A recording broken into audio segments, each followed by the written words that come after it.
Nawawala siya, nag-iisa sa kuweba na ito, pero napangiti siya nang maramdamang may tao sa malapit. Pagsilip niya lang sa kanto nagbago ang ekspresyon ng bata. Nanlaki ang mga mata niya, at sa mismong harapan niya, may isang kalansay na may malaking insekto na nakadikit sa ulo. Sumugod ang halimaw para kagatin siya, at muntik nang maabot ang binti niya.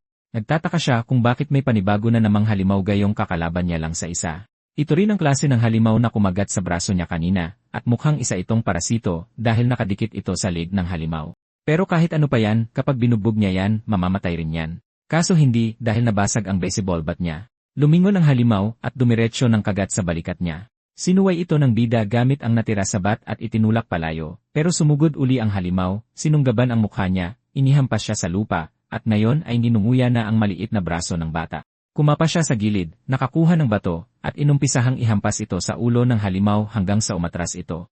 Sa sobrang galit, bumangon siya at dinurog ang halimaw sa lupa hanggang sa wala nang matira, kahit ang insekto. Pagod na siya at nanlalabo na ang paningin, nang mapansin niya ang isang kawan ng mga halimaw na sumusugod sa kanya, at lahat may mga parasito sa ulo. Akala ko susuko na siya sa buhay, pero tumayo pa rin siya at sinabing tatapusin niya ito hanggang huli. Sumugod siya, sinuntok sa bibig ang una, pero nakagat din ng bahagya parang isang asong gutom. Nakaiwas siya at gumanti ng siko sa ulo, pero may isa pang tumalon sa kanya at nagpabagsak sa kanya. Pilit siyang gumulong para makaalis sa ilalim nito, nang biglang may isang kakaibang asul na usok na nagsabing interesante ito. Pagtingin niya sa gilid, may isang maliit na asul na mukhang demonyong nakalutang doon. Napapaisip siya kung nababaliw na ba siya, kung nalason siya, o kung ano paman. Sinabi lang ng nilalang na para sa isang nasa bingit na ng kamatayan, wala na sa mga iyon ang mahalaga. Kung gusto niyang mabuhay, dapat niya itong kunin. Pagkakita sa kawan na palapit na, tumakbo siya rito, tumalon, at hinawakan ito sa huling sandali, at biglang kumalat ang isang asul na aura sa paligid. Ang usok mula sa alon na iyon ay nahawi at nagsimulang dumaloy papunta sa kanya, na naging isang baseball bat. Nakatayo lang siya roon habang nag-iisip, bakit may bigla ang nangyaring ganito. Pero wala ng oras dahil may isa na namang halimaw na papalapit. Naggitngit siya ng ngipin at ibinaon ang bat direkta sa gitna ng dibdib nito, tuluyan itong nawasak. Mga laman loob at kalahating katawan na lang ang bumagsak sa sahig, wasak na wasak. Naramdaman niyang may kakaibang kapangyarihang dumadaloy sa kanyang katawan. Malamang may kinalaman ito doon sa kinuha niya. Wala siyang ideya kung ano yon, pero bitbit ang bat na ito, sigurado akong kaya niyang tapusin ang dungsyon na ito mag-isa. Pero bago iyan, bumalik muna tayo para malaman na ang bida natin ay isa palang henyo sa baseball bat. Bigla siyang may tumawag sa kanya, ang 700 taong gulang na lalaki, na nagtatanong kung may laro ba siya ngayon. Sagot niya, ngayon ang malaking finals. Sabi ng matanda, tuloy pa rin ang pustahan nila. Kung matalo siya kahit isang beses, magpapakalbo siya, magtatrabaho sa templo, at isusuko na ang pangarap na yon. Sabi ng bida, hindi mangyayari yon. Nang may tumawag ulit sa kanya, nagtanong ang isang inaantok na babae kung aalis na ba siya, at tinanong niya kung bakit ang aga nitong nagising. Sinabihan lang siya na ilahad ang kamay niya at tigilan na ang pagiging duwag. Nilapag niya ang isang manika sa kamay niya, at tinanong niya, ano to? Sabi niya siguro bulag siya kasi halatang halata na napaka-cute na manika nito. Sabi niya hindi naman masyadong mukhang cute. Nang mapansin niyang naiinis na ito, nagpasalamat siya at tinapik ang ulo niya, sabay tanong kung bakit bigla siyang bumait. Tapos ay sinipa siya at sinabihan sila ng matanda na umuwi ng ligtas gaya ng dati. Kinuha niya ang malaki niyang bat, nagsabing babalik din siya agad, at umalis na papunta sa torneo. Ito ang finals ng School Baseball Championship, at naghahanda na siya sa ipupukol na bola. Nanunood ang lahat sa stadium sa tinatawag nilang pinakamagaling na batter sa buong Korea. Nagbuelo ang pitcher, hinila pabalik ang braso, tinitigan siya habang nakangiti ang bida, at ipinukol niya ito na parang kanyon, boom, diretsyo sa kanya. Pero handa ang bata, sinusundan ang bola at pumalo ng buong lakas. Muntik na siyang mamatay rito. Lumipad ang bola na parang bala lampas sa gilid ng ulo niya at tumaas sa langit, saka bumagsak sa mga manonood. Tulad ng dati, nakatira na naman siya ng home run. Makikita mong talagang may talento ang bata. Isa siyang mahusay na batang manlalaro, pero alam naman nating mapupunta rin siya sa ibang mundo, kaya sa madaling salita, kailangan muna niyang mamatay. Naglalakad siya pa uwi habang iniisip na, ayos. Nanalo siya sa school championship. Imposibleng hindi pa siya makapasok sa isang totoong team ngayon. Tapos ay tinamaan siya sa dibdib, at ang parehong babae kanina ay sinabihang gumising siya at ayusin ang sarili. Nag-asaran sila sa mababaw na paraan, umaakyat sa hagdan ng masaya at nagkukwentuhan, habang sinasabi nitong, syempre, mananalo siya. Binigyan siya nito ng pampaswerte. Sinabihan niya itong bilisan para makakain na sila ng hapunan. Pero pagbukas niya ng pinto, may isang taong nakatayo sa tabi ng katawan ng kalbong matanda. Unti-unting lumingon ang tao, at hindi pa rin napapansin ng babae na may tao doon. Tapos sabay nilang tinawag ang kanilang master. Naguluhan ang bida pero sinabi ng taong nakahood na wala itong kinalaman sa babae. Naputol ang sasabihin niya nang ihampas ng bida ang bat sa mukha niya at napilitan siyang umiwas. Agad-agad niyang sinabihan si Yena na tumakbo pero tinanong niya kung anong gagawin nito. Sinabihan niya lang itong umalis na rito at kumaripas siya ng takbo. Nagtataka siya kung sino ang taong ito, kung bakit siya nandito sa templo, at kung ano ang nangyari sa master niya. Kumilos ng mabilis na parang nasa Matrix ang lalaking nakahood at sinabing gusto niyang magpaliwanag pero wala na siyang oras. Ipinakita niya ang isang kristal at sinabing nakakapanghinayang na humantong ang lahat sa ganito. Bago pa man makapag-isip ang bida, mabilis siyang sumugod parang bala, sinunggaban siya sa leeg, tinamaan sa dibdib, at sinabihan si Kim Dan na hanapin ang isang nagngangalang Iner. Napansin ng bida na kamukha niya ang estrangherong iyon, bago tuluyang nawasak ang sahig na inaapakan niya, at nahulog siya sa kawalan. Bigla siyang napalingon sa gilid at natagpuan ang sarili na nasa isang kakaibang kuweba. Sa tabi niya, may isang itlog galing sa halimaw na yon, pero mabilis niyang napagtanto na isa pa lang itong buong pugad. Tapos nag-umpisang mapisa ang itlog at gumapang palabas ang halimaw, at inisip niya, anong nangyayari? Nasaan ako? Bago pa siya makakilos, dumikit ito sa braso niya, sinaksak siya, at mukhang sinusubukang parasitisahin siya. Buti na lang, iniwasiwas niya ang braso niya at nagawang itapon iyon, pero agad na nakaramdam ng pagkasunog ang kanyang braso. Doon niya nakita ang kanyang bat sa tabi niya, kinuha ito, at may dumating na naman. Hinampas niya ito at itinaboy palayo. Tumakbo siya patungo sa dulo ng kuweba at nakita ang isang ilog, at dahil sa mga nilalang na iyon, yung mga insektong may 8 paa, baka hindi nila kayang lumangoy kaya tumalon siya. Lumapit sa tubig ang mga nilalang pero hindi sila lumusong. Kaso nakaramdam ulit siya ng panibagong kirot na dumaloy sa katawan niya dahil marami palang mga linta na sumisipsip sa mga binti niya. Kaawa-awang lalaki, hindi man lang nakakuha ng kahit isang segundong pahinga. Umahon siya mula sa tubig, inalis ang mga kasuklam-suklam na nilalang, at nagtaka kung bakit may mga halimaw kahit saan siya magpunta. Anong lugar kaya ito, at bakit parang hindi ito ang mundong nakasanayan niya? Pagkatapos ay nakita niya ang maliit na manika na ibinigay ni Yena at naisip kung ayos lang kaya siya. May ginawa kaya sa kanya ang lalaking puti ang buhok na yon? Alin man doon, kailangan muna niyang kumalma at mabuhay. Nagsimula na siyang tumayo, ngunit may isang malaking predator sa likod niya. May tumulo sa kanyang balikat, at nang lumingon siya, ano yon? Huli na ang lahat. Natamaan na naman siya at tumilapon. Naisip niyang kailangan niyang makatakas doon, napansin ang maliit na butas ng kuweba sa likod ng silid, tumayo, tumakbo papunta doon, sinubukan lusutan ito, at sumunod ang halimaw sa kanya. Muntik nang makalusot ang malaking bibig nito, ngunit naipit ito sa kabilang bahagi. Isang kalmot ang tumama at muntik nang madukot ang mata niya. Tumalon siya paatras, at sa isang iglap, muntik nang mawala ang mga magiging anak niya. Malapit na siyang mapaihi sa sarili, habang nakatitig sa predator na ito. Ngunit sa wakas, tumalikod na ang halimaw. Nakahinga siya ng maluwag dahil mukhang sumuko na ito, pero iba pa rin ang pakiramdam ng braso niya. Sigurado galing ito sa insekto kanina, at halos wala na siyang pakiramdam dito. Anong klaseng lugar ba ito na nakataya ang buhay niya kada 5 minuto? Kailangan na niyang makalabas sa kuwebang ito. Hindi pwedeng tago lang siya ng tago. Kaya sinundan niya ang liwanag at alam na natin ang susunod na nangyari. Nakasalubong na naman niya ang halimaw na yon. Matapos magising ang kapangyarihan niyang pang-baseball at durugin ang unang halimaw, sabi niya hindi niya alam ang nangyayari o kung ano ang kapangyarihang ito, pero sapat na ito para pasabugin ang lahat doon. At ganun na lang, napuno ng mga bangkay ang sahig. Gusto niya kayong intindihin kung ano ang bat na ito. Ramdam niyang nananalaytay ang kapangyarihan sa katawan niya, na parang mahika, pero biglang naghiwa-hiwalay ang bat at naging apoy, at hindi niya ito maintindihan. May lumabas na bibig sa gitna ng apoy, lumipad, at nilamon ang isa sa mga bangkay. Hindi lang isa, nilalamon nito ang lahat ng nasa sahig. Pagkatapos nitong simutin ang kwarto, bumalik sa kanya ang kakaibang apoy at parang pumaloob ulit sa bat. Tapos naramdaman niya ulit yung parang inaatake siya sa puso, tulad ng matatanda, na parang mamamatay na siya. Pero kasabay nito, nawawala ang sakit at nagsisimulang gumaling ang braso niya. Hindi lang braso niya, kundi lahat ng hiwa, kagat, at pasa na natamo niya. Dagdag pa dyan, parang kakaibang lumalakas ang mga kalamnan niya. Kung ano man ang meron sa bat na ito, napakalakas nito. Hindi lang tumindi ang atake niya. Nagkaroon din siya ng kakayahang magpagaling ng sarili. Madali na lang sana ang mabuhay ngayon, maliban sa sobrang gutom na siya. Nakahanap siya ng mga kabute nang wala man lang pag-aalinlangan, pero baka ito na ang pinakamagandang opsyon niya ngayon. Ang masama, may mga kabuting sobrang nakakalason, at nasa ibang mundo siya. Na-realize niya ito pero nagpa siya pa rin siyang kainin ang mga yon. Kaya ayun, hindi talaga ganoon katalino ang batang ito. Sabi niya mas gusto pa niyang mamatay sa lason kaysa sa gutom. Para alam mo lang, pwede kang mabuhay ng mga 30 araw na walang pagkain. Magiging butot balat ka nga lang. Pero nagbunga ang sugal niya. Sabi niya masarap daw. Panalo talaga siya sa sugal na yon. Nang manumbalik ang lakas niya, nangolekta na siya ng mga kakailanganin niya para mabuhay. Bumalik pa nga siya sa tubig na may mga linta.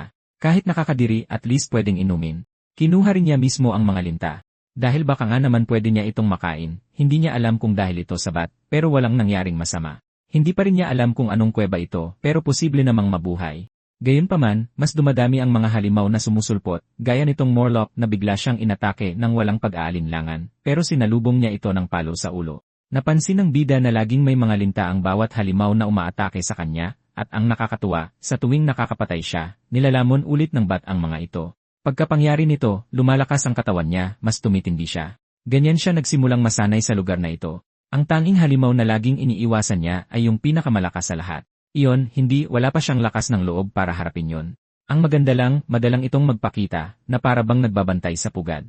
Pero may na-realize siya. Matapos niyang maglakad kahit saan, nasa maling direksyon pala siya ng labasan. Dahil napuntahan na niya ang bawat sulok ng mapang ito, at ang tanging paraan ay bumalik sa pinanggalingan ng mga itlog at dumaan sa kabilang kwarto. Magaling ang sense of direction niya. Ang problema, ibig sabihin kailangan niyang dumaan sa kwarto kung nasaan ang halimaw na yon. Paano niya haharapin ang halimaw na yon kung mahuli siya sa gitna? Nagsisimula nang mawala ang determinasyon niya at napapaisip siya. Kung makalabas siya at makauwi, makikita pa kaya niya ang pamilya niya? Paano kung habang buhay na siyang makulong dito? Sino kaya ang lalaking iyon? Sa wakas, nakapagdesisyon siya. Wala siyang maluluta sa mga yon kung hindi muna siya makakalabas dito. Balik tayo sa kwarto ng mga itlog. Naglalakad-lakad ang maraming maliliit na halimaw at buti na lang wala yung pinakamalaki. Para sa taong napakamalas, nakatikim din siya sa wakas ng swerte kahit papaano. Napansin niyang hindi ganun kasensitibo ang mga halimaw, kaya dahan-dahan siyang gumalaw na may bahagyang ngiti sa labi, na malinaw na nabura nang makatapak siya ng buto. Pero nakakapagtaka, lumingon siya at hindi nag-react ang mga halimaw. Kabadong-kabado siya, pero nagdiriwang siya dahil nakapagtataka na naging madali ito. Nakalagpas siya sa kwarto at naiwan ang mga nakakadiring insekto, pero pagpasok niya sa kabilang kwarto, may butas sa kisam at napakarami pang itlog. Sarado ang kwarto, kaya isa na naman itong dead end. Malinaw ang kasagutan. Kailangan niyang maabot ang kisam na yon para makapunta sa liwanag. Pero biglang gumalaw ang lupang inaapakan niya. Tumingin siya sa ibaba. Ang galing. Natapakan niya ang pinakamalakas na halimaw. Umikot ito at pinalo siya, tinamaan siya mismong sa gitna ng dibdib at inihampas sa sahig. Bumabangon siyang naghahabol ng hininga at nananakit ang tiyan. Mukhang sa huling kwartong ito nagpapahinga ang halimaw at agad itong sumugod, handang kumagat ulit ng malakas. Pinipilit niyang tumayo habang tinititigan ito. Iwinasiwas niya ang bat laban sa atake nito, at nakapagpadanak pa ng berdeng dugo nito, at lumalakas na ang loob niya ngayon. Tiningnan niya ang halimaw at sinabing, Ano? Ano sa tingin mo? Iba na ba kaysa dati? Sumugod ulit ang halimaw, pero ngayon nakakapagtaka, na-realize niyang nakikita na niya ang mga atake nito, at napansin ng bata na anuman ang nangyari sa katawan niya, nasa ibang level na siya ngayon. Nakatama ulit siya mismo sa mahinang bahagi ng halimaw, at namilipit ito sa sakit. Seryoso, paanong ang 47 na batang ito ay nakikipaglaban sa 6 na palapag na halimaw? Wala akong ideya. Pero nang makita ang mga sugat na iniiwan niya, lalo siyang ginanahan, at sinabing mananalo siya. Diyan magiging pangit ang sitwasyon dahil sinabi niya ang isang bagay na hindi dapat sinasabi. Biglang ibinuka ng halimaw ang malaking bibig nito at umungal. Nagsimulang yumanig ang buong paligid. Wala siyang ideya kung anong nangyayari, pero halatang tinatawag nito ang bawat halimaw sa pugad. Kakailanganin mo ng bagong kapangyarihan dahil mukhang hindi na sasapat ang pamalo mo. Napala. Hindi ko naisip yon. Nakakapatay na siya gamit ang bat. Baka nagdala lang ang halimaw ng mapapatay niya at para makarecover siya, alam mo yon? Tignan mo, balot na ng mga patay na halimaw ang sahig habang nakatayo lang siya roon at naghahabol ng hininga. Naisip niya na sa lagay na ito, hindi na ito matatapos at mamamatay na siya. At sandali, akala ko nakatama siya ng sakto, pero siya pala ang nasaksak sa dibdib. Tumagos pa talaga. Pero teka, anong kalokohan to? Nagawa ng bida na basagin at baliin ang binti ng halimaw. Umatungal ang halimaw at nagawa niyang makawala, tinulak ang binti, pero halos nakagawa na siya ng lawa ng dugo. Humihingal siya. Lumalabo na ang paningin niya. Nagiging itim at puti ang lahat. Nagiging parang Resident Evil na to. Siguro dahil sa pagkawala ng dugo, pero marami pa rin sa mga halimaw na yon ang papalapit. Eksena sa pelikula, lahat sila tumalon at tumigil sa ere, at inisip niya kung hanggang dito na lang ba, kung dito na siya mamamatay. Pero bigla na lang sumulpot si Yena sa tabi niya at sinabihan ang tangang yon na huwag sumuko. Kailangan niyang bumangon dahil hinihintay siya nila ng master. Tapos naging asul na usok siya, sinasabihan siyang manatiling nakatayo. Biglang natauhan ang bida. Tumingin siya sa gilid, inabot ang bat, at pinanood ang hilera ng maliliit na halimaw na nakabitin sa ere, patalon sa kanya. Sumabog ang asul na apoy, inihampas ang mga halimaw sa pader. Ngayon nakatayo ang bida na nakasuot ng kalahating maskara. Sa totoo lang, may porma. Kalahating maskara, apoy sa paligid, at sinabing sawang-sawa na siya sa mga insekto. Umuunggal sa kanya ang predator, at sumugod ang bida na may dalang bagyo ng apoy. Hinila niya pabalik ang bat, at teka lang. Pinasingaw ba niya ang buong katawan nito? May mga nahuhulog na piraso. Mga piraso ng braso na parang naging abo na lang. Kaya naman pala siya ang pinakaprofesional na humataw ng bat sa Korea. Ang natira na lang ay ang ibabang bahagi ng binti ng halimaw. Muling lumabas ang apoy mula sa bat, at sumugod ulit ang halimaw para kumagat. Tuluyang nagkapira-piraso ang katawan ng predator. Kahit ang bida ay natakot sa tunog, pero nagsimulang dumaloy ang enerhiya sa kanya. Siguradong hindi aabot ng 20 ang batang to, dahil napabagsak na naman siya sa sakit ng dibdib. Ang maganda dito ay pagkatapos ng sakit, nagsimula siyang maghilom hanggang sa nawala pati ang butas sa dibdib niya. Sinabi niyang ang sakit-sakit, at sana hindi na niya yon maranasan ulit. Pero syempre, dahil mas malakas ang halimaw na yon kaysa sa iba, napakatindi ng nakuha niyang lakas. Teka, akala ko nasa kisama ang butas na yon. Mukhang nakabutas ka sa gilid dahil sa tira na yon. Kahit paano, ang magandang balita, nakalabas sila. Ang masamang balita, isa itong pesteng disyerto. Kahit papaano, desidido siya. Hindi man to mas maganda sa kuweba, pero mas mabuti na kaysa makulong. Naisip ko nang hindi yon tatagal. Bumagsak siya at sinabing baka hindi naman talaga ganon kaganda dito. Mas walang laman ang lugar na to kaysa sa inaasahan niya. Walang maiinom, walang makakain. Ang nahanap pa lang niya hanggang ngayon ay mga halimaw na kalansay, na siyang pinakamasamang pwedeng mangyari. Wala silang nilalabas na kahit ano kapag namatay. Wala man lang makagat sa mga butong yon. Hindi siya makapaniwala na lumaban siya ng ganon katindi para mabuhay, tapos mamamatay lang siyang parang tanga sa tuyot na kaparangan na to. Ang mundo ba na kinaroroonan niya ay ang lugar kung saan naubos ang sangkatauhan? Pagmulat ng mga mata niya, ang tanging gusto niya ay maging panaginip lang ito at mapunta sa ibang lugar. Sa kasamaang palad, hindi yon ang nangyari. Pagmulat niya, nakita niya ang lalaking puti ang buhok na sinasabihan si Chlo na mag-ingat. Nagdiwang ang maliit na bata, sinasabing mukhang buhay pa siya. Maya-maya, nakatayo siya doon na nakakrus ang mga braso, sinasabihan siyang tumigil sa pag-iyak dahil ang pangit niyang tingnan. Sabi niya, parang awa niyo na, tulungan niyo ako. Kayo pa lang ang unang mga tao na nakita ko dito na pwede kong makausap. Sinabihan siya ng lalaking puti ang buhok na kumalma ng kaunti. Mas mabuti kung magpapahinga muna sila sandali. Sabi ni Chlo, hinding-hindi. Mahaba pa ang araw nila. Gusto niya nang magpahinga ngayon.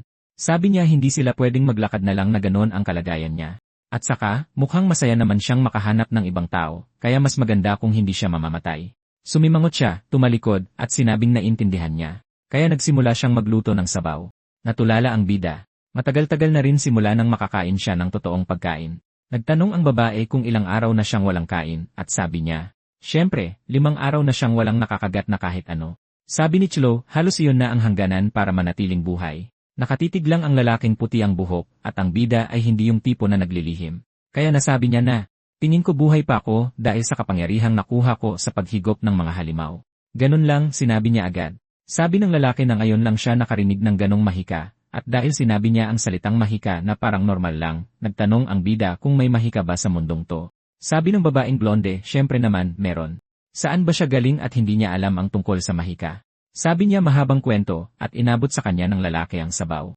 Sinabi nila ang lahat. Pagsapit ng gabi, alam na nila ang tungkol sa kakayahan ng bida. Napansin ng babaeng blonde na pagpatak ng gabi, halos walang zombie o skeleton sa paligid.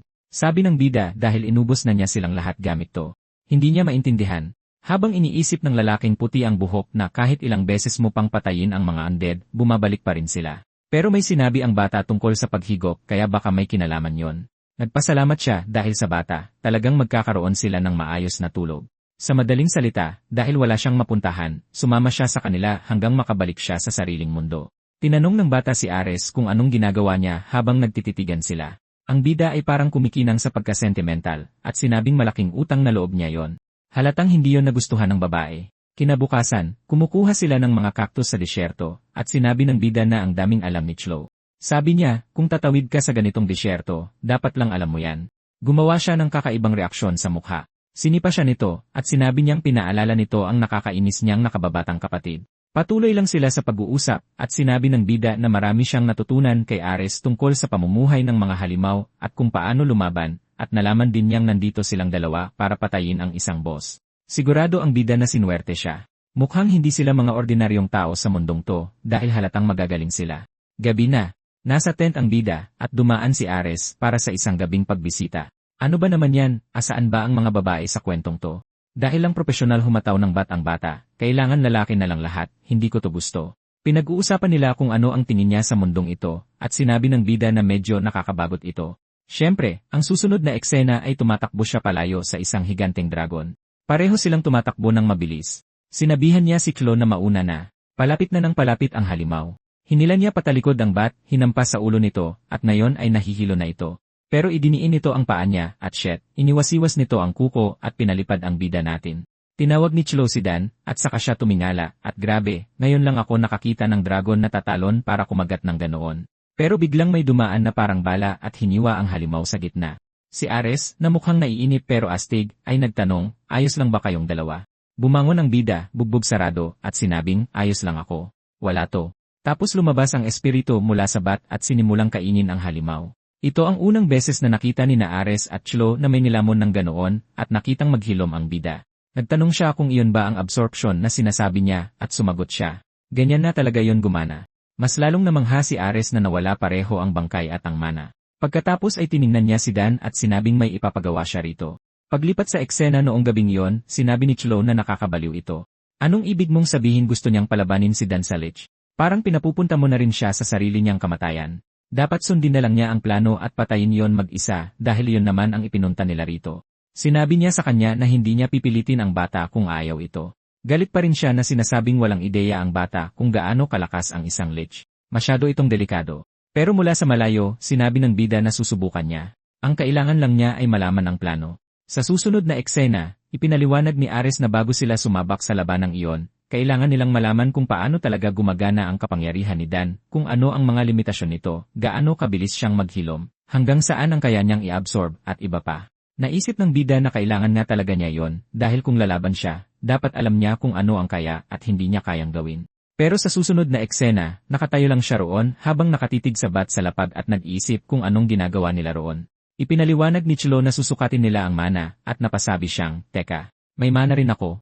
Sabi niya dapat meron siya, dahil lahat ng nasa mundong ito ay may mana. Sinabi ni Ares na kailangan niyang suriin mabuti ang bata, at nakakapanibago, nahiya ang bida na parang sinasabing, uy, huwag mo naman akong titigan ng ganyan. Pero, ano ba yan?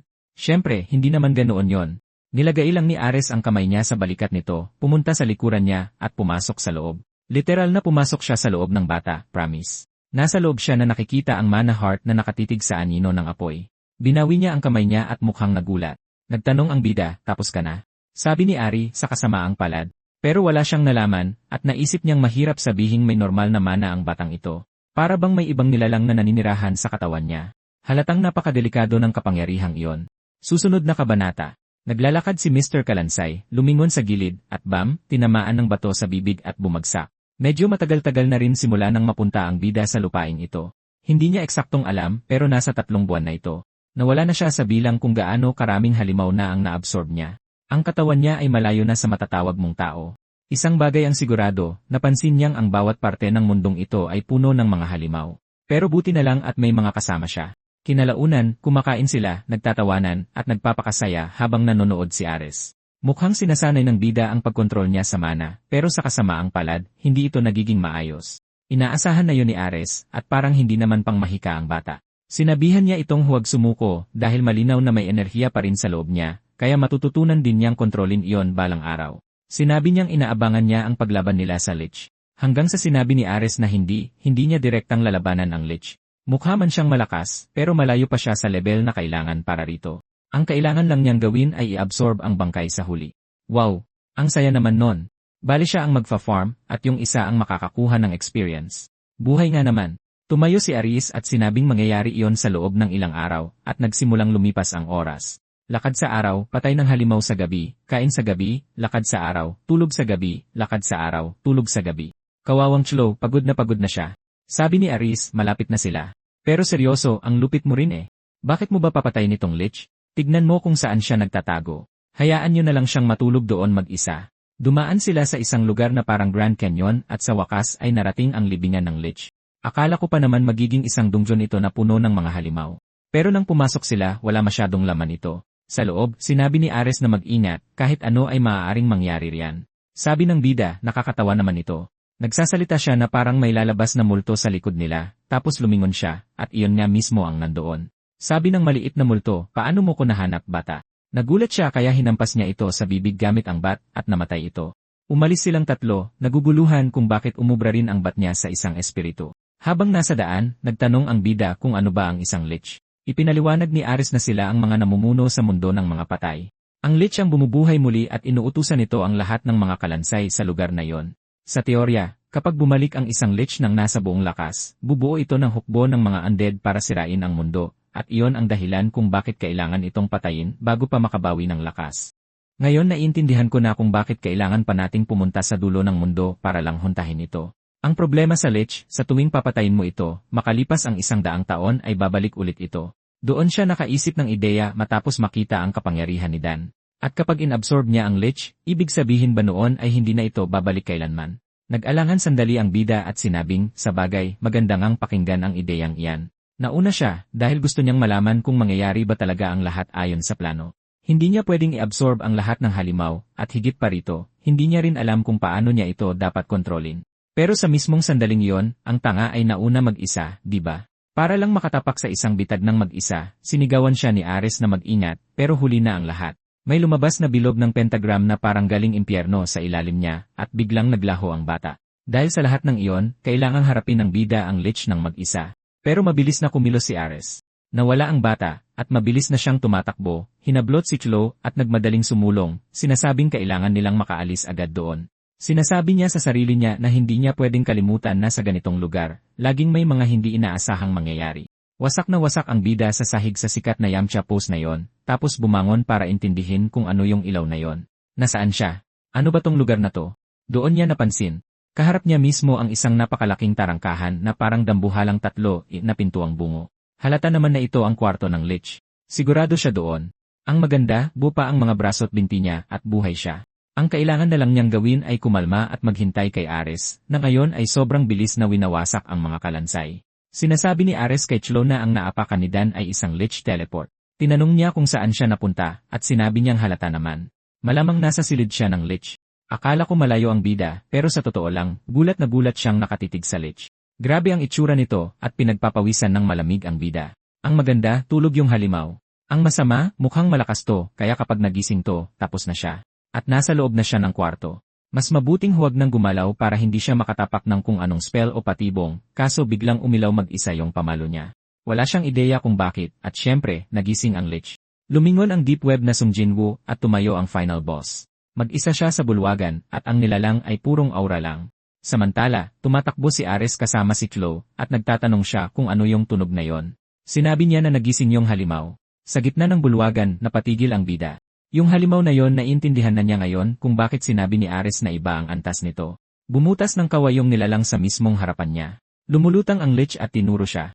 Tumingin ang bida sa gilid, pero sa parehong segundo, isang kulay ubeng bomba ang lumipad palapit sa kanya. Na-realize niya agad. Ang laki nito, wala siyang takas. Kaya sinubukan niyang depensahan ang sarili niya at pinalo ito ng bat. Ano yon? Pinalo niya ito pabalik na parang hari ng baseball.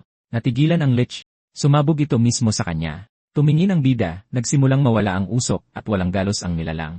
Gumawa ito ng harang, at nag-iisip ang bida kung paano niya lalabanan ang isang bagay na umaatake ng ganoon. Tapos tinuro ng halimaw ang taas, at sandamakmak na galamay ang lumabas, hinihila ang mga braso at binti ng bida. Nang hindi makagalaw, tinitigan ulit siya, tapos sinabi nito na kakaiba ang kapangyarihan niya. Ang pinagmumulan nito, tila, ay ang puso niya. Lumapit mismo sa kanya ang halimaw, nakahawak ang isang kamay sa dibdib niya, at sinabing kailangan niya siyang buksan para malaman, pero biglang may itim at puting hiwa na humati sa lahat. Pareho silang napatingin sa gilid, at tingnan niyo kung sino ang dumating, si Ares. Grabe talaga ang aura ng lalaking to. Ngayong naisip mo, ipinadala siyang mag-isa para harapin ang lich, kaya sobrang lakas niya talaga. Nadurog ang mga galamay na nakakapit sa bida, at nahulog siya sa sahig. Pagtingala niya, sinasabi na ni Ares, umalis ka. Ako na ang bahala rito. Nagtapon ng sunod-sunod na atake ang lich. Nakatayo lang si Ares doon. Pagsabog, usok kahit saan. Akala ng halimaw napakadali lang, pero syempre, mula sa usok, isang espada ang sumabog at hiniwa ang lich sa gitna. Si Ares talaga ang final boss. Nahati ang nilalang, pero nakabawi ito, at sinabing silang dalawa ay pinag-ugnay ng parehong malupit na tadhana. Kaya ba si Ares ang pumatay sa lich 100 taon na ang nakalipas? Matagal na ba tong paulit-ulit na patayan at pagkabuhay muli? Walang ideya. Pero lumulutang ang halimaw sa gitna ng kwarto, nag-ipon ng isang napakalaking boltahe ng enerhiya sa itaas nito. Tinanong ng bida kung ano yon, at sinabi ng lich na ngayon ang simula ng katapusan. Isang haligi ng enerhiya ang bumagsak sa lupa, liwanag kahit saan, sumabog na parang spirit bomb. Pero nakatayo pa rin si Ares doon ng walang dalos. Sinalo niya ito, at gumuho ang buong kwarto hanggang sa silang dalawa na lang ang natira. Pagkatapos ay sinabi ng Lich, lagi mo akong hinaharap ng mag-isa, kaya bakit ka nagdala ng dayuhan ngayon? Malamang isa siyang alas para mabura mo ako. Pero hindi lang ikaw ang naghanda ng kakaiba ngayon. Pinagdikit nito ang apat nitong kamay at tinawag ang bulong ng kawalan. Sa isang iglap, natagpuan ni Ares ang sarili niya sa isang baluktot na dimensyon. Parang Jujutsu Kaisen ang datingan. Sinabi ng nilalang na dinala siya nito sa isang espasyong para lang sa kanilang dalawa, at naisip ni Ares na yon pala ang plano mula sa simula. Sinabi ng Lich na, pero gusto nitong malaman kung ano ang meron sa regalong dala niya. Ang patalim na sinadyang tumusok sa puso nito. Sayang lang at sa kanya na itututok ang patalim na yon ngayon. Teka, ano? Nalilito si Ars. Pagkatapos ay narealize niya na naapektuhan siya ng isang uri ng mahika sa isip. Ang problema, malinaw na hindi ito madaling sirain. Sa normal na laban, pwede siyang maglaan ng oras para maghanap ng solusyon, pero dahil nandyan si Dan, mapanganib ito. Pwede siyang mamatay at hindi yon patas, pero maraming inaalok sa bida ngayon. Sinasabi ng Lich na isuko ang buhay niya, laman, at dugo niya, at matatanggap niya ang lahat ng kapangyarihang kailangan niya. Pero lumitaw yung asul na usok na mukhang mula sa silangan at sinabing hindi. Sa kanya ang katawang ito. Kaya ngayon, naging 1-1 na. Sinabi ng nilalang sa Lich na matapang itong pumasok sa nasasakupan niya ng walang takot. Nakatayo lang doon ang boss, hindi na intindihan kung ano ang nangyayari. Tapos biglang natauhan si Dan.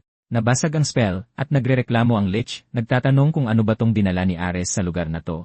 May nawawalang bahagi sa nilalang, at sinunggaban ni Ares ang pagkakataon nang makita niya ang core nito. Isang porma, isang hiwa, at nahati ang halimaw sa gitna.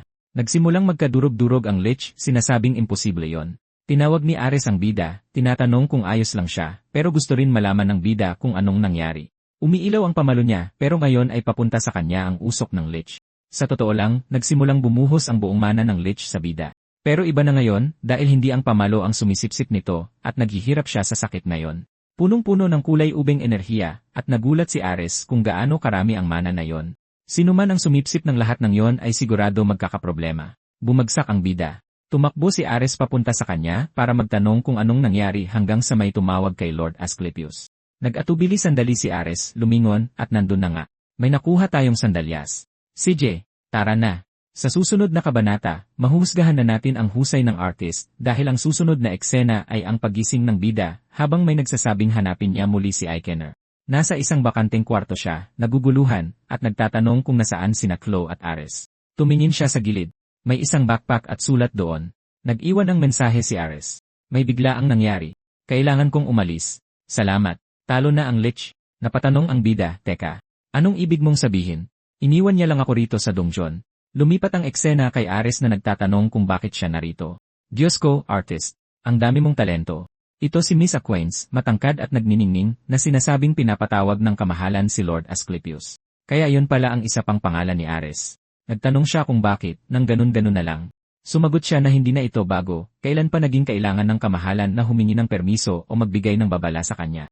Tinitigan niya ito. Bumuo siya ng enerhiya sa kanyang kamay at sinabing malalaman niya ang mga detalye sa palasyo. Tapos na sila rito, kaya oras na para umalis. Tapos may tumawag sa kanila, si Chlo, nagtatanong kung ayos lang si Dan at tungkol sa Lich kung anong gagawin nila. Binati siya ni Aquains, at pagkatapos ay nakita nila ang katawan ni Dan na malapit lang doon.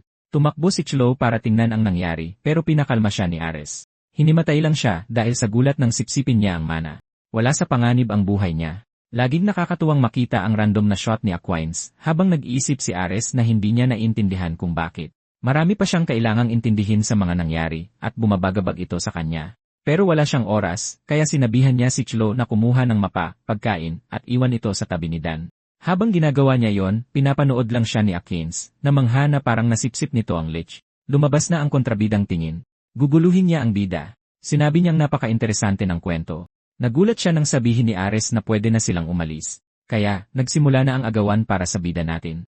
Linagpasan siya ni Ares at sinabing, mas mabuting tigilan mo na ang interes mo sa bata kung gusto mo pang humaba ang buhay mo. Kaya walang pwedeng makialam sa tagahataw niya ng bat, pumasok siya sa portal habang nakatitig lang ang babae. Habang paalis, sinabi niyang tatandaan niya yon lahat.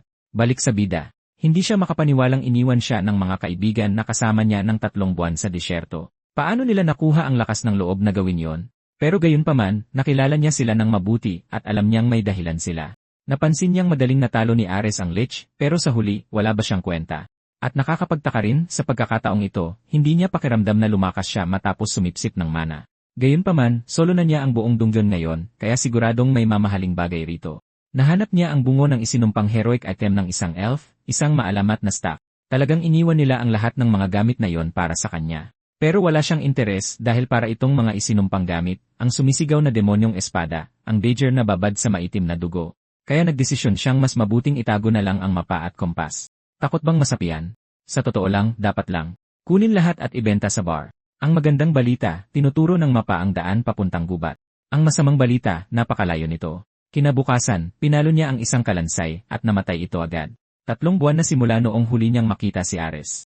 Talagang naghihirap siya rito sa disyerto. Tinawid niya itong mag-isa at salamat sa mga natutunan niya kina Ares at Chlo, naging madali ang mabuhay. Sa wakas, matapos maglakad sa mapanglaw na lugar na yon, nakahanap siya ng mga kabubatan. Halos 1 taon na walang nakikitang kahit isang patak ng berdeng damo, nasa isang payapa at tahimik siyang lugar na walang mga halimaw. Tapos may pagsabog sa unahan.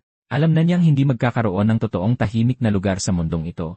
Sa susunod na eksena, may isang lalaking nakablonding buhok na tumatakbo para mabuhay sa gubat, hinihingal, habang nagtatanong kung bakit hinahabol pa rin siya ng bagay na yon. Dumaan ang anino ng may pakpak sa lupa, sabay sabog sa likuran niya. Natumba siya at gumulong palayo. At, magreklamo rin ako. Ito ay isang wyvern, isa sa mga astig na dragon ng gubat. Gulat na gulat ang lalaking nakablonde. Kahit si Sir Robert, ang pinakamalakas na knight, ay napatay ng walang nagawa, at siya, na isang simpleng bronze level hunter, ay nakatakdang mamatay. Pumunta sa gubat ang kawawang lalaki para manghuli ng goblins, at ngayon nakakatanggap siya ng sigaw ng wyvern sa mukha. Akala niya tapos na ang lahat hanggang sa lumitaw ang isang furry at pinalo ang halimaw. Tinatanong niya kung anong ginagawa ni Alyosha doon. Lahat may pangit na pangalan sa kwentong ito. Lumingon siya at sinabihan si Alt na bumangon na at itayo ang sarili niya mula sa lupa. Bumangon siya pero tinanong kung anong ginagawa niya doon. Dapat siya ang magpapalihis ng atensyon para makatakas itong buhay. Naku po, sobrang pagka-furry naman ito. Tingnan mo yung damit niya.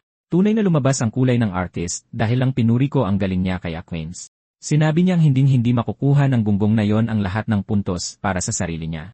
Naging emosyonal si Alt at sinabing, sige. Kaya anong plano natin para harapin ito, Milk Farm Furry Girl? Sinabi niyang kung may plano siya, hindi sana namatay si Robert. Ang tanging gagawin nila ay tumakbo ng hindi lumilingon. Sabi niya, sige. Nagbilang siya ng 1, tapos may dumating na pag-atake mula sa gilid at sa pulsya nito. Akala ko may magliligtas sa ating Parmalot Furry Girl, pero bumagsak talaga siya. Inisip ni Alt na tapos na sila, pero biglang may 2 punyal na lumipad mula sa kailaliman ng gubat at bumaon sa noo ng halimaw. Lumingon siya sa likod at nakitang si Celestion. Kaya anong klaseng party ito, Alt? Ayaw ko rin namang mamatay. Kung ganyan ang grupo ko ng adventurers, gugustuhin ko na lang ubusin ang buhay ko sa pagpatay ng goblins. Siya si Celis, at humihingi siya ng tawad dahil hindi siya nakatakbo at nakapag-iwan sa kanya. Pagkatapos ay lumipad ang wyvern, nililiman siya nito, at sumisid pababa ng nakanganga. Isang luha ang pumatak. Sigurado siyang dito na siya mamamatay hanggang sa may pumalong bat. Kalma lang. Dumating na ang maestro ng bat. Sa susunod na eksena, nagpapasalamat silang dalawa sa kanya. Ang sabi naman ng bida, walang anuman. Maliit na bagay lang yon. Nandoon si Alt, hawak ang kamay niya at sinasabing iniligtas ni Dan ang buhay nila. Kung hindi dahil sa kanya, namatay na sana ang furry girl na Parmalot.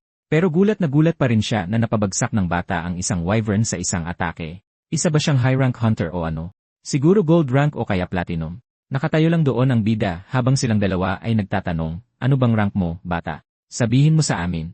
Hanggang sa magtanong ang bida kung ano ba talaga ang ibig sabihin ng hunter rank.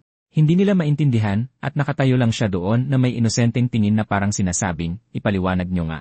Hindi magaling magtago ng sikreto ang bata kaya sa susunod na eksena, napatanong ang lalaki, teka, galing ka sa ibang mundo? Medyo ilang ang bida habang sinasabing alam niyang mahirap paniwalaan pero totoo yon. Sabi ni Alt, hindi rin naman makatwiran na iligtas niya sila para lang magsinungaling ng ganyan kaya naniwala siya. Dala ni Celis ang lahat ng gamit at sinabing hindi niya inakalang totoo ang teleportation, pero siguro nag-exist nga talaga ang ibang dimensyon. Nauna nang maglakad ang iba habang sinasabing, syempre naman. Parang alam din naman nila ang lahat tungkol sa mundong ito. Napagtanto ng bida na hindi pala karaniwan ang sitwasyon niya. Pagkatapos ay sinabi ng lalaki na kahit ano paman, nakakatakot ang ginawa niya. Hindi lang niya napatay ang halimaw na yon, nagpatawag pa siya ng isang halimaw na lumamon sa bangkay. At paano naging pamalo yon? Mukhang lahat yata ng galing sa mundo niya ay espesyal. Dahil ayaw nang magpaliwanag ng bida, sinabi niya na lang na siguro nga. Tapos biglang tumigil si Alt at sinabing nakarating na sila. Ang silangang rehiyon ng teritoryo ng Leminia na kilala bilang Shiltrock. Grabe naman ang pangalan. Naging emosyonal ang bida, umiiyak, at tinanong siya ni Alt kung anong problema. Hindi ba ganun kaganda sa inasahan niya? Sabi niya, hindi yon ang dahilan. Matagal-tagal na rin kasi simula noong huli siyang makakita ng ganitong karaming tao. Agad na kumain ng karne at uminom ng beer ang bata, tuwang-tuwa. Hindi niya akalaing darating ang araw na legal siyang makakainom sa ibang bansa. Siguro dahil sa sobrang tagal niya sa disyerto, kaya ang sarap ng lahat ng pagkain. Ngayon, hinihintay niya si Celis na nagsabing isasama niya ang iba para gawin kung ano man yon. Kailangan nilang ipagamot ang Parmalot Furry Girl at kunin din ang bangkay ni Ginoong Robert. Saka lang napagtanto ng bida na nawalan pala ng kaibigan ang grupo. Bumuntong hininga si Alt, inabutan siya ng pera, at sinabing magkikita na lang sila mamaya. Naubos na ng bida ang kinakain niya pero wala pa rin sila. Sana nga bumalik pa sila. Doon niya napansin ang iba't ibang klaseng tao, iba't ibang lahi. May isang lalaking kamukha ni Gragas. May babaeng kuneho. May mga furries, kaya halatang halata na wala na siya sa Earth. Kahit ano paman, pagod na siya. Kaya ang sumunod na nangyari, kinabukasan na. Ilang taon na rin mula nang makatulog siya sa kama, at maagang maaga pa lang ay may kumakatok na sa pinto niya. Bumangon siya para tingnan kung sino yon, at nakita niya ang furry girl at ang archer na nagtatanong kung nakatulog daw ba siya ng maayos. Pareho silang nakatitig sa kanya, at nakatayo lang siya roon nang walang sinasabi. Sa susunod na eksena, pababa na sila at tinawag siya ni Alt. Sinabi nila sa kanya na gusto siyang pasalamatan ng personal ng furry girl. Medyo nahihiya itong nagsabing hindi naman talaga ganon. Hindi ko gets, kaya hindi pala talaga siya magpapasalamat. Pero sabi ni Alt, hindi rin naman naging maganda ang lagay niya kahapon para magpasalamat, kaya nga sila nandito. Sinabi ng bida na ayos lang yon. Salamat sa mga bariyang binigay nila, nakatulog siya ng mahimbing. Tapos, formal na nagpakilala ang lalaki. Si Alt, isang tao mula sa grupong Righteous Adventurers. Diyos ko po. Grabe naman ang pangalan ng grupo. Parang naghahanap lang sila ng kamatayan na. Ang Parmalot Furry Girl ay si Alyosha, at ang archer na tao rin ay si Celis. Nang hingi ng paliwanag ang bida tungkol sa mga hunter at rank, medyo naging asiwa sila. Hindi sigurado kung ano ba siya. Maaaring hindi niya alam, pero alam na natin yon, kaya hindi ko na masyadong ipapaliwanag. Nagsisimula yon sa bronze pataas ng Mithril. May mga halimaw na kailangang patayin at mga hunter na papatay sa kanila. May mga gusto ng pera, pero karamihan sa kanila ay namamatay lang. Isang mapanganib na mundo. Gasgas na kwento na. At syempre, dahil nasa bronze rank lang sila, halos hindi sapat ang kinikita nila para mabuhay. At ngayon, nakahanap ng paraan para kumita ang mga walang perang ito, kaya sinabi nila, "Uy, Dan, gusto mo bang sumali sa party namin?" Naguluhan ang bida. Ako, ang lalaking naka one shot ng dragon. Bakit nila gugustuhin ang isang tulad ko? Sabi ni Alt, wala namang nakakabaliw doon. Gusto lang nilang tulungan siyang makapag-adjust sa mundong ito dahil kailangan niya ng pera at turuan na rin siya kung paano tumatakbo ang mga bagay-bagay. Naisip ng bida na tama, kailangan niya munang maging matatag at saka na humanap ng paraan para makabalik sa mundo niya. Biglang tumayo ang furry girl at sinabing alam niyang malakas si Dan. Sinabi raw ni Celis na natamaan niya ang wyvern kaya hindi sila mapapahama. Pero may biglang sumigaw ng sinungaling mula sa kung saan. May humampas sa mesa at nagtanong kung anong klaseng kalokohan ang kwentong nakapatay siya ng dragon sa isang sampal. Lumitaw ang isang babaeng blonde at sinabing kung magsisinungaling man lang, dapat yung kapanipaniwala. Sinabihan ng furry girl si Mary na huwag makialam, at gumanti naman si Mary na hindi raw sila dapat nakikishare ng mesa sa isang alagang hayop.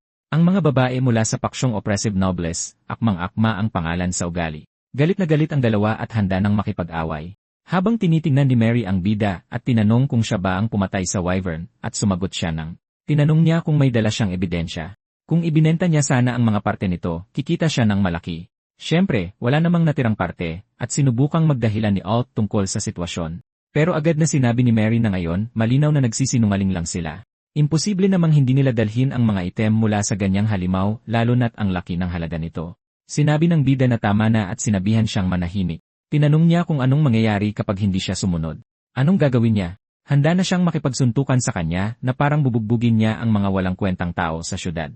Tapos biglang may dumating na lalaking orange ang buhok na humihingi ng tawad. Nanood lang ang bida, hindi masyadong naintindihan ang nangyayari. Sinabihan ni Mary si Brian na huwag makialam sa usapan ng iba. Humingi rin siya ng tawad at sinabing parang siya pa nga yata ang sumingit sa usapan nila, hindi ba? Galing din siya sa mapang-aping mga maharlika, kaya hindi mo rin siya mapagkakatiwalaan. Aalis na sana sila, pero tinawag siya ng bida, hinawakan ang balikat niya gamit ang malaking kamay na yon, at sinabing nasa kalagitnaan pa siya ng pakikipag-usap. Hindi iyon nagustuhan ni Brian, lumingon siya, at sinabing maaari na nilang tapusin dito yon. Wala silang kaalam-alam na binabangga nila ang hari ng seryosohan pagdating sa paghampas ng batuta. Masamang nagkatinginan ang lahat hanggang sa may humawak sa paa ni Brienne at sinabing masyadong tensyonado ang lahat. Ano ba to? Isa itong 60 sentimetrong tao na sinasabing palagpasin na lang ito. Kasalanan naman ni Mary iyon, kaya mas mabuting kalimutan na lang. Napabuntong hininga si Brienne at humingi ng tawad sa bida. Tapos ang babaeng may 2.0 na ang level ng pandinig ay nagsabing mahirap paniwalaan ang kwento na pinatay niya ang wyvern sa isang tira, pero ano't anuman, palagpasin na lang daw iyon. Na-realize ng bida na ang pinaka-matured ay ang maliit na babae. Lumingalinga siya at nakita sina Alt at Celis na naiilang at sinabing, sige, kalimutan na natin to. Pero sinabi rin niyang ilayo ang buwisit na Mary na yon sa kanya. Tapos umupo siya at gusto na ni Mary na pumunta sa mahalagang parte. Kaya sabihin mo sa akin kung paano ako magiging isang hunter. Na-realize ng bida na madali lang ito. Kailangan mo lang magbayad ng registration fee para makapagsimula kang kumuha ng mga misyon. Tinanong ni Alt kung may pera siya dahil hindi ganoon kalaki ang ibinigay niya sa kanya. Ang bida, kawawa naman, ay may isa barya lang. Pero sabi ng lalaki na ang isa gintong barya na tulad niyan ay katumbas ng 1,000 crown coin at ang isa 0 crown ay isang tanso. Diyos ko, komplikado ito pero ang isa ay katumbas ng 1,000. Tinanong niya kung sapat na ba yon. Sumagot ang lalaki ng dahil 500 barya lang ang registration fee. Kaya tumayo na sila at sinabing aalis na sila dahil kailangan nilang maghanda para sa susunod na subjugation. Sinabi ng bida na hindi niya man lang alam kung anong nangyayari. Mukhang natanggap na siya sa grupo at hindi pa nga siya pumapayag pero magkikita ulit sila pagkalipas ng 3 araw. Nagulat siya na ganoon katagal at ipinaliwanag ng lalaki na ang lugar na kinaroroonan nila ay ang Guild Inn. Karamihan ng tao roon ay mga hunter. Kaya magandang pagkakataon iyon para makakilala ng mga tao, tumingin ng mga misyon at iba pa. Kung wala pa rin siyang grupo sa loob ng 3 araw, pwede siyang sumama sa kanila. Nagpasalamat siya sa kanila at sinabing pag-iisipan niya yon. Umalis sila at naisip niyang masyadong marami ang impormasyong iyon. At higit pa roon, nalaman niyang overpowered siya sa mundong ito. Dahil sa registration ng adventure na ito mapupunta ang kalahati ng pera niya, nagsimula siyang magkalkula para sa pagkain, halaga ng karne at matutuluyan, tapos na-realize niyang patay siya. Kakarating niya lang sa syudad, pero malaki ang tsansa na mauwi siyang namamalimos. Kaya naghanda siya para sa mga subjugation mission na ito dahil kailangan niyang galingan. Kaya bumili siya ng armor na nagsisilbi lang talaga para sabitan ng batuta sa likod niya at pakiramdam niya ay komportable siya roon. Sinabi ng babae na bumagay raw ito ng maayos. Siyempre, sasabihin niya yon. Isa siyang tindera, alangan namang iba ang sabihin niya. Umalis siya habang nag-isip, sa bagay wala naman masyadong pagpipilian. Iyon lang ang kaya niyang bilhin. Ngayon sa syudad, saan ba siya dapat magsimula? Ang plano ay kumita ng pera, kaya siyempre, kailangan niyang kausapin ang babaeng furry sa likod ng counter. Ibinagsak niya ang malaking papel sa ibabaw ng mesa. Bakit ganyan siyang kumurap? Furry ang lalaking ito. Alam mo na yan. Sinabi niyang gusto raw niyang gumawa ng request. Pero pumili siya ng misyon na mas malaki ang bayad, silver, at siyempre, hindi niya pwedeng gawin yon dahil basura ang rank niya. Kaya nagsimula ang bata sa level 1 ng level 1, ang magbuhat ng mga sako ng buhangin. Tapos pumunta siya para maglinis ng tae ng baka. Naglaba pa nga ng mga damit ang bata. At grabe, kung ako yan, kanina ko pa inihampas sa mismong mukha nila ang batuta ko para makita nila ang kaya kong gawin. Natapos ang araw at pagod na pagod siya. Mas mahirap pa ito kaysa sa isang dungeon at pagkatapos ng lahat ng iyon, kumita siya ng 30 copper coin. Hindi man lang iyon sapat para pambayad sa tinutuluyan niya. Nakita niya ang isang tindahan sa gilid ng kalsada na may mga inihaw at naisip na ayos na ang isa. Nagtrabaho siya buong araw. Sige na nga, gumastos lang siya ng 0% ng sweldo niya, 3 barya, at gulat siya dahil sadyang masarap ang pagkain sa mundong ito. Pero, ibig kong sabihin, kumain siya sa modernong mundo, kaya seryosong maganda ang pagkakagawa ng mga nandito. Pero biglang may lumapit mula sa likuran. Inangat ng isang kakaibang kamay ang isang kompas na nakaturo ng direkta sa bata, at heto na ang isang astig na maliit na bata. Nakapintog ang mga pisngi ng bida habang humihingi ng dagdag na pagkain, gustong malaman kung ano ang sikreto. Ang galing! Ngayon, natatakot na ako sa sinabi ko. Sa paraan ng paghila niya sa damit nito batay sa tangkad niya, huwag kang mag-isip ng kung ano-ano. Lumingon siya nang sabihin ng tao na nahanap na raw niya siya, at pagkatapos ay nakita niya ang isang dwarf elf witch. Diyos ko, ilang katangian ba meron ang babaeng ito? At sinabi niyang nahanap na niya ang kanyang tadhana. Anong ibig mong sabihin? Pagkatapos ay lumipat sa eksena na nag-uusap silang dalawa, habang tinatanong niya kung tungkol saan itong pagiging itinakdang bayani niya. Sinabi lang ng babae na siya nga at humingi naman siya ng patunay. Sinabi niya na propesya raw ito ng kanyang master. Itinuro ng kumpas ang taong magliligtas sa mundong ito at ginabayan siya nito papunta sa kanya kaya hindi ito pwedeng magkamali. Sinabi ng bida na malinaw na mukhang kahina-hinala talaga yan. Tapos sinabi ng babae na wala siyang kaalam-alam. Ang master niya ay si Drenis, ang manghuhulang mangkukulam. Wala siyang ideya kung sino yon at tinanong kung sikat ba siya o ano. Sinabi ng babae na hindi pa kailanman nagkakamali ang mangkukulam. Kapag sumasakit ang balikat niya, sinasabi niyang ulan at palagi namang umuulan. Sinabi ng bida na gawain niya ng mga matatanda at sinabihan siya nitong tumigil. Pero nagtanong siya, sige, kaya ako ang bayani. Anong mangyayari pagkatapos? Sinabi ng babae na inutusan siya ng master niya na tulungan ang bayani. Kahit anuman ang gagawin niya, tutulungan niya siya gamit ang mahikang meron siya. Tinanong niya kung paano niya nasasabi iyan nang hindi man lang alam kung anong gusto niyang gawin. Sabi niya, halata naman na gusto nitong iligtas ang mundo. Pinutol niya ang sinasabi nito at sumagot ng hindi. Ang layunin niya ay makabalik sa sarili niyang mundo. Heto na naman ang batang walang tinatagong sikreto. Sinabi rin niya ang lahat tungkol sa pagiging galing niya sa ibang mundo at kung ano-ano pa. At kung ganoon niya, hindi tugma ang mga layunin niya sa gusto ng babae. Kaya paalam, hindi siya ang taong gusto nito. Sa itaas, pinapanood ng werdong si Mary ang lahat, at sinabing kawawa naman ang babaeng tinanggihan. Samantala, sinabihan siya ni Brian na huwag nang makialam sa buhay ng may buhay. Sabi niya ay hindi ito naiintindihan ng lalaki. Wala nang mas nakakaaliw pa para sa kanya, kaysa sa pangingialam sa buhay ng iba. Iminungkahi niyang asikasuhin na lang nito ang mga papeles. Sabi ng babae na yon ang dahilan kaya siya nandyan. Ang mga mahalikang tulad niya ay may mas mahahalagang layunin. Interesado naman si Brian dahil sa sinabi ng babae sa ibaba na isa siyang disipulo ng mangkukulam na si Drenis. Lumipat ang eksena sa babaeng iniabot ang kumpas, sinasabing dalhin yon dahil gagabayan siya nito sa kanyang tadhana. Dapat hanapin ni Ariel ang taong tutulong sa kanya bilang kapalit. Samantala, ang ating bida ay abala sa pagbubuhat ng sako at nagtatrabaho na parang isang marangal na lalaki. Seryoso, ilabas mo na ang pamalo at humampas ng halimaw para naman kunin kanila, parang awa mo na. Habang nagtatrabaho siya roon para sa barya, pinapanood siya ni Ariel na litong-lito. Bakit ginagawa ng batang ito ang lahat ng iyon? Wala ba siyang pera o ano? Paanong ang isang tulad niya ay naging tadhana niya? Kahit ang maliit na mangkukulam ay hindi gusto ang mga mahihirap. Wala na talagang natira para sa bata. Tinawag siya ni Dan at tinanong kung anong ginagawa niya roon. Susundan ba talaga siya nito buong araw? Sige na, umalis ka na rito, bumalik ka sa master mo o kung sino man dahil hindi ako ang tinatawag mong bayani. Doon sinabi ni Ariel na pumanaw na ang kanyang master. Nakaramdam siya ng hiya at humingi ng tawad, ngunit tumayo ang babae at tinanong kung gusto na ba talaga nitong bumalik sa kanyang mundo. Kung ganoon, tutulungan siya nito. Sabi ng kanyang master, sa huli ay dapat siyang tumulong kahit anong mangyari, kaya ayos lang. Iyon ang gagawin niya.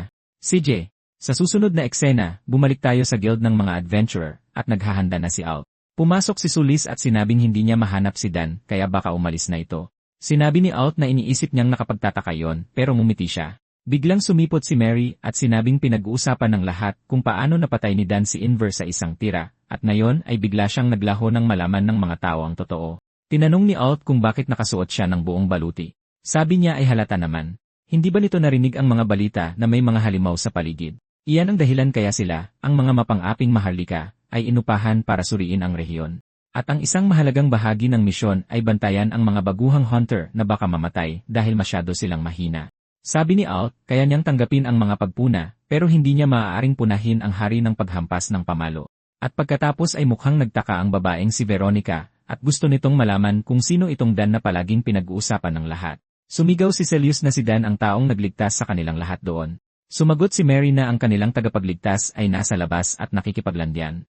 Una, kinakausap niya ang babae sa misyon, tapos may kinakausap siyang maliit na mangkukulam tungkol sa tadhana, at mukhang nakikipagsapalaran na siya sa ibang lugar at nakalimutan na ang grupo. Si Celis naman ay nagpapakayandere na, at sinabing kinuwento ni Dan ang buhay nito na galing siya sa ibang mundo at walang kakilala. Kaya paanong nasangkot siya sa isang romansa, at kung ano-ano pa. Pero napansin niyang tila natakot ang lahat dahil pumasok sa silid ang lalaki kasama ang maliit niyang mangkukulam. Binati niya sila tulad ng, "Hoy, kumusta kayo? Nandito ako ngayon." Sobrang saya ni Alt nang makita ang pro na gustong-gusto niya at tinanong kung huli ba siya. Galit na galit si Mary at tinawag silang mga taksil, at ngayon ay litong-lito na ang lahat dahil mukhang gusto niyang bumuo ng grupo kasama ang mga tao ni Alt, pero ngayon ay sumali na sila kay Dan at sa mangkukulam nito. Sinimulang tawagin ni Mary na isang walang pusong taksil at basura ang lalaki. Sabi ni Alt na wala silang pinilit na gawin ang kahit ano, pero una sa lahat, gusto muna niyang malaman kung bakit may isang elf na mangkukulam doon sa dinami-dami ng nilalang. Paano silang dalawa nagkita? Sabi ng bida na mahabang kwento yon, pero hindi naman talaga. Sinabi lang ng mangkukulam na hinahanap niya ito. Ginabayan ako ng tadhana patungo sa kanya. Akala ng lahat na isa itong matinding romansa, habang nasa rurok na si Celis na in love na. At pinoprotektahan ng bida ang kanyang sarili, habang iniisip ni Brienne na talagang napakalakas ng batang ito. Tinanong ni Alt ang pangalan ni Ariel at kung sasali ba ito sa subjugation team, at sumagot siya ng dahil tinutulungan niya si Dan. Iniisip ng lahat na ganito ang hitsura ng isang tapat na asawa. Kadarating lang niya at handa na agad niyang isugal ang sarili para sa kanya.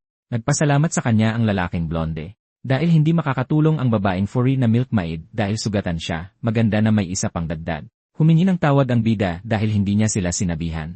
Sabi ng lalaking blonde ay ayos lang iyon at dumating na ang oras. Una, pag-usapan natin ang mga goblin.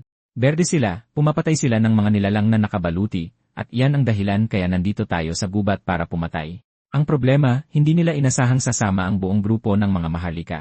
Gusto na sana nilang magreklamo habang panay ang pambubulyaw ni Mary na isa itong karangalan. Ang magandang balita, dahil alam kong mapipuruhan ang lahat, malamang ang ating bida ang kailangang magligtas sa kanila. Sinabi ni Alt sa ating kaibigan na kahit gaano pa sila kay Rita, sila ay isang mas advanced na team. Sila raw ang pinakamabilis na grupong umabot sa gold rank. Ang masama ay patuloy na ginugulo ni Mary ang lahat kahit pa ang elf. Sinimulang buuin ni Alt ang plano, sila ni Dan sa unahan, ang mga mage sa likod kasama ang mga archer. Kailangan lang nilang malaman kung anong uri ng mahika ang mayroon ang maliit na mage. Nagtanong siya, ano ba talagang ginagawa mo? Karaniwan, ang mga mage ay mayroong destruction spells, enchantments, alchemy, at necromancy. Ano ang espesyalidad mo? Hindi pa siya nakatrabaho ng isang mage, kaya kailangan niyang malaman para mabuo ang estratehiya. Sabi niya ipapaliwanag niya, pero biglang may dumaan sa screen at muntik nang tumama ang isang palaso sa mukha ng isa. Napakatinding Chad defense niyan. Kalma, nandito na ang ating bida. Diyos ko, napakapangit ng goblin na yan. Pero ang mga ito, parang nag-away ang kaliwa at kanang mata nila, at parehong tumakbo sa magkaibang direksyon. Kailangan talaga ng makeover ng tatay ng kanilang tribo. Naghahanda na si Brian hanggang sa nagsabi ng hindi si Mary. Sa ngayon, titingnan nila kung ano ang kaya nilang gawin. Sumugod ang isang malaking goblin, nakatanggap ng tama sa mukha at bumagsak, madali itong napatay ng bida. Sa isang saglit, patay na ang lahat ng maliliit at berdeng nilalang, pangit at mahina, mahirap talagang maging goblin.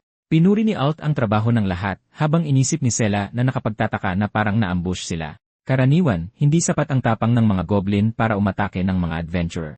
Tumatakbo lang sila. Sabi ni Alt, mahilig silang umatake ng matatanda at mga bata, kaya kailangan nilang hanapin ang pugad at ubusin ito. Pero napansin niyang mukhang nababato ang grupo ng mga dugong bughaw. Sabi ng bida, sige, magpatuloy na tayo. Ano ba ang hitsura ng pugad ng mga goblin? Pero iba-iba ang ekspresyon ng lahat ng nakatingin sa kanya. Nakatayo ang bida sa harap ng pulang harang, may batang goblin o kung ano mang halo. Wala siyang kaide-ideya. Sinigawan siya ni Alt na tumingin sa likuran niya. Tamad na lumingon ang bida at nakita ang isang higanteng kamay na handang durugin ang ulo niya. Pagkatapos ay nagteleport si Mary at naghagis ng sibat para ilihis ang atake ng halimaw.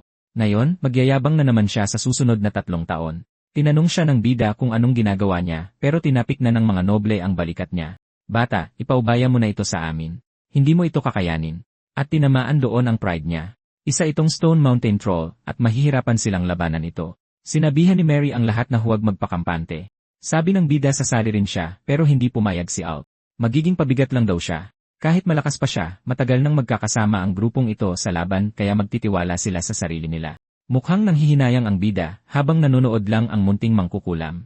Tinawag ni Brian si Veronica na pumikit at nagsimulang mag-cast ng Battle Spirit buff. Binalot ang lahat ng gintong aura at mukhang napakalakas nito dahil napanganga si Alt. Tumalo ng halimaw kay Mary at inatake siya. Umiwas siya at itinaas ang malaking kalasag habang nandoon ang maliit na babae, halos hindi makita. Pinapanood ang maliit na palaso na dumaan sa balikat ni Brian at tumama sa mata ng halimaw. Sumugod ito at tumalon sa kalasag ni Mary. Itinulak niya ito paitaas at pagbagsak nito, hiniwa ni Brian ang isa pa nitong mata. Ngayon ay bulag na ito. Bilib ang bida. Iyon ang lakas ng isang tunay na grupo o kahit paano ay ganoon dapat. Matapos makita si Ares na naglaho simula pa noong eksena sa piitan, ganoon ang hitsura ng tunay na lakas. Ang problema sa mga troll ay ang kakayahan nilang maghilom. Mababawi rin nila agad ang paningin nila.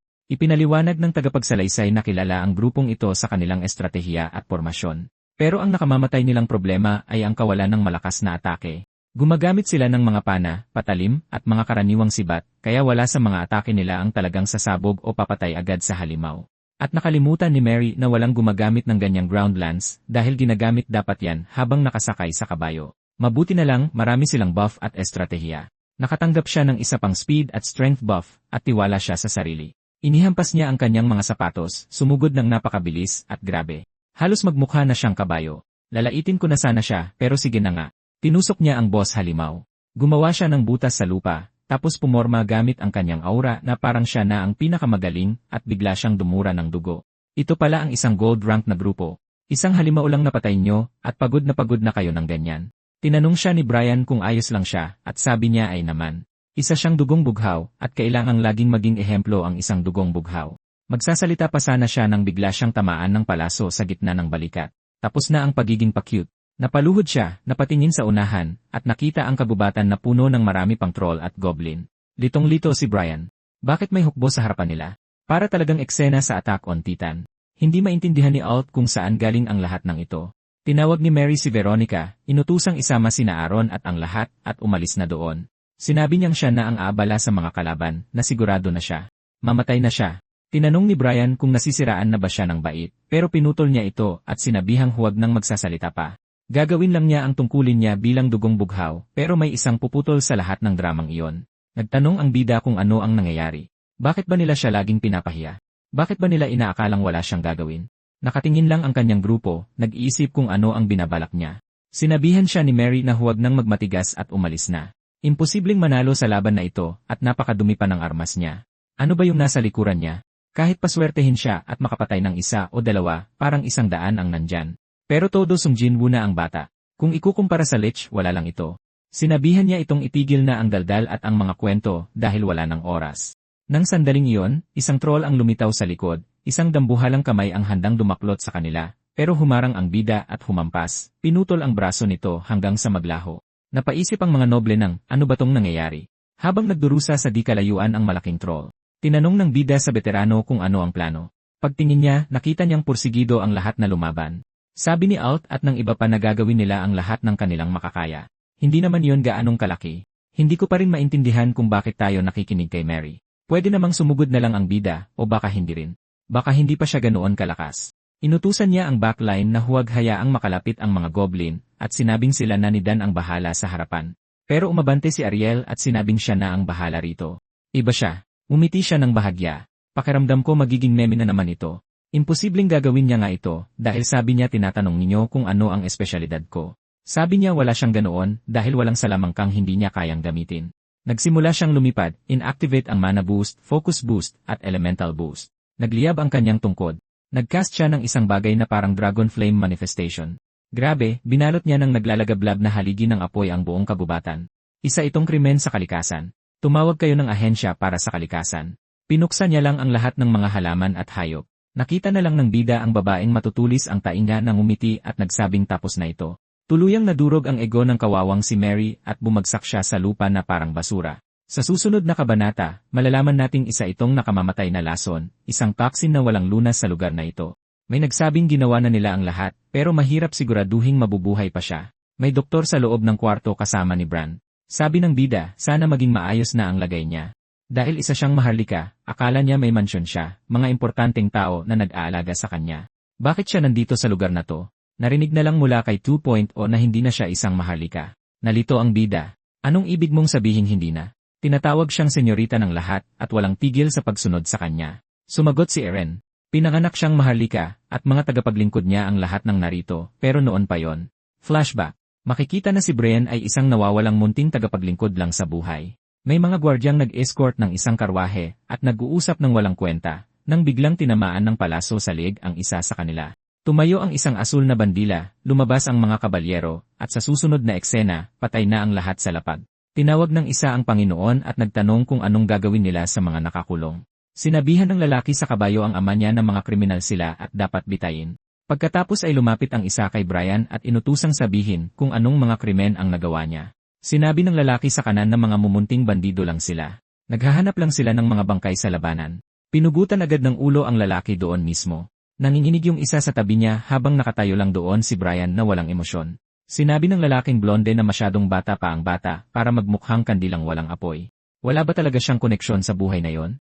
Ano ang krimen niya? Habang isiniwalat ni Dan ang lahat ng sikreto, handang mamatay ang lalaking to para lang hindi pag-usapan ang mga krimen niya. Kahit ipapatay pa siya, wala pa rin siyang sasabihin. O takot ba siyang pumatay ng bata ng walang dahilan? Bigla na lang handa ng bunutin ng kabalyerong yon ang espada niya habang tumatawa ang lalaking blonde na nagsasabing kahit papaano ay matapang siya. Nagustuhan niya ito kaya perpektong regalo daw ito para sa anak niya. Alam na natin kung anong mangyayari. Bata, paano ba sabihin, nakahanap ako ng kriminal na alipin sa kalsada? Siguradong magandang regalo to para sa anak ko. Pumunta ka sa tindahan, bilhan mo siya ng laruang kotse o manika. Si Bran naman, napaisip na lang ng wow. Kaya ngayon alipin na siya. Wala talagang halaga ang buhay. Samantala, nasa bathtub ang ating Sigma boy na walang emosyon at hindi naintindihan ang mga nangyayari. Tingin ko nangyari to kanina noong sinabi ng mga katulong na mabaho siya. Paano niya haharapin ang senyorita ng ganyan? Kailangan muna niyang malinisan. Inisip niya na siguradong maraming pera ang lugar na nagpapaligo ng alipin. Sino ang senyoritang to at bakit sila nagtitiwala sa isang kriminal na tulad niya? Binalaan siya ng isa sa mga sundalo, mas mabuting huwag mong bastusin ang senyorita o mas matindi pa sa kamatayan ang aabutin mo. Tapos lumitaw si Mary na parang, ewan ko ba, 7 taong gulang, nasasabik makita ang regalo niya. Seryoso, may sira sa ulo ang tatay na to. Tinapik ni Mary ang dibdib niya, sinabing napakapayat daw niya, habang iniisip ng lalaki na ang liit nito at naiinis na siya sa kanya. Pero nakangiti siya, at sinabing dahil regalo siya mula sa ama niya, aalagaan niya ito. Tinanong niya ang pangalan nito. Sinabi niyang Jared ang pangalan niya, at sinabi nitong hindi ito eleganteng pangalan. Tumigil siya para mag-isip at ayun na nga. Binigyan niya ito ng ibang pangalan. Mula ngayon, siya na si Brion, at ginuguhit ng artist ang lahat ng nakakatuwang maliliit na eksenang ito na parang, nakakatawa. Pinapangalanan niya ang alipin. Hindi to nakakatawa. Nakakalungkot. Kahit si Brion mismo ay naisip na basurang pangalan ang ibinigay nito sa kanya.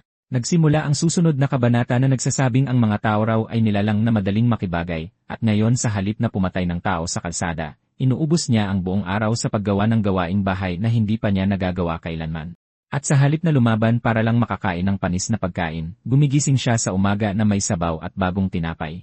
Sa halip na makaharap ang mga taong gustong pumatay sa kanya, napapaligiran na siya ngayon ng mga mababait na tao. Bumati ang isang katulong habang nakatingin lang siya na parang hindi pa rin sanay.